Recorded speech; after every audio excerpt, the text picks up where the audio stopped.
Alors, ici, on va s'intéresser à la fin de la partie 1 de notre leçon de géométrie dans l'espace.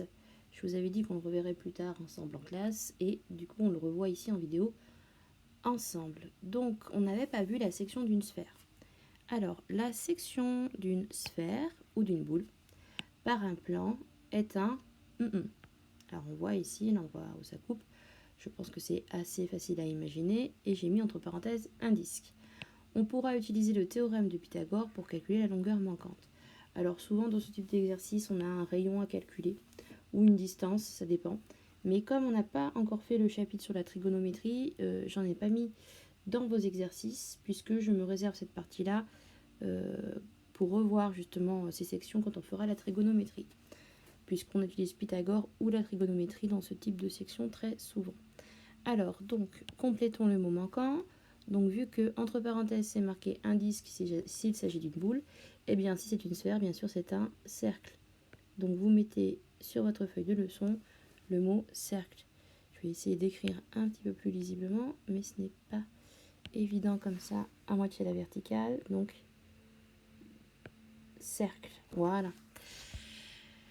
Donc, c'est ce qu'il faut retenir, mais comme je vous l'ai dit, je n'en ai pas mis ici dans votre feuille d'exercice. Pour autant, ça existe. En revanche, ce qu'on utilise pas mal dans votre feuille d'exercice, c'est la remarque suivante. Lorsqu'on effectue une section d'un cône ou d'une pyramide, on obtient une réduction du solide de départ.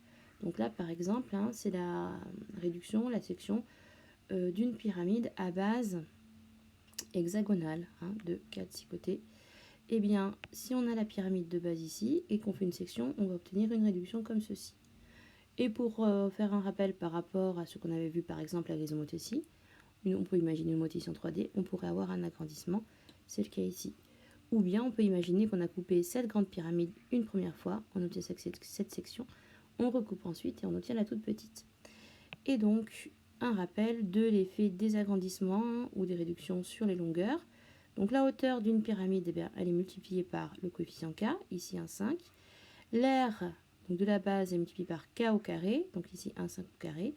Et le volume de la pyramide totale est multiplié par k au cube, ici 1,5 au cube. Dans le cas de la réduction, eh bien c'est la même chose. Hauteur multipliée par k, 0,75. Aire de la base par k au carré, 0,75 au carré. Et volume par k au cube, 0,75 au cube. Voilà pour ce qui concerne la fin de la partie 1 de cette leçon.